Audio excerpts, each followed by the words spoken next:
Ngayon po ay papakuluan na po natin ang ating patatas. Hiniwa ko po siya para mas madali po siyang lumambot. Ayan, matigas pa po siya guys. Mga 3 minuto pa po siguro. Eto, okay na po siya guys. Ngayon ay i-drain na po ang ating patatas. At isasalin po natin siya sa isang malinis na lalagyan.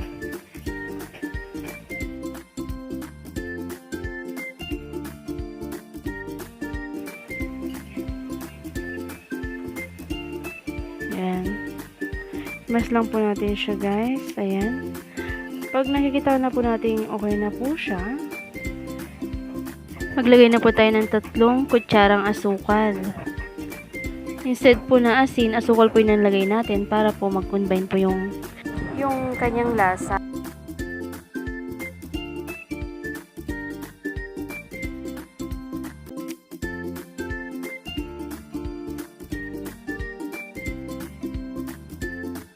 Pag okay na siya guys, mag-start na tayong magbilog.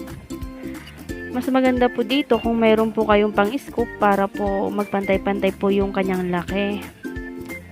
Ngayon po yung maglalagay tayo ng cheese sa gitna. Ayan, ganyan lang po siya kasimple guys.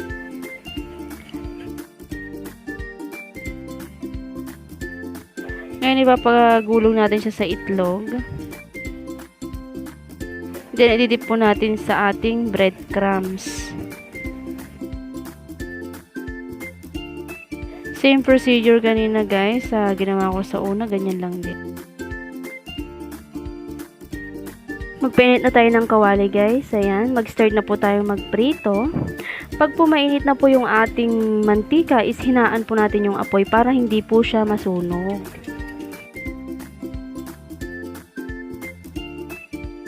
Huwag nyo pong iiwanan to guys at napakadali lang po siyang masunog. Ayan, pag golden brown na, pwede na po natin siyang hanguin.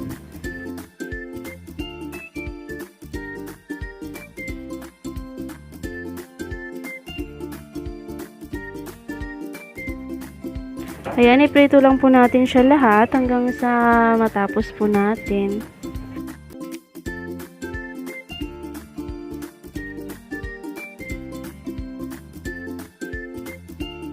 Ito guys, hahanguin ko na yung panghuling pinirito ko. Ayan, okay na siya. Ito na ang ating finished product. Ayan, napakadali at simple lang. Ito na ang ating potato cheese balls. Thank you for watching.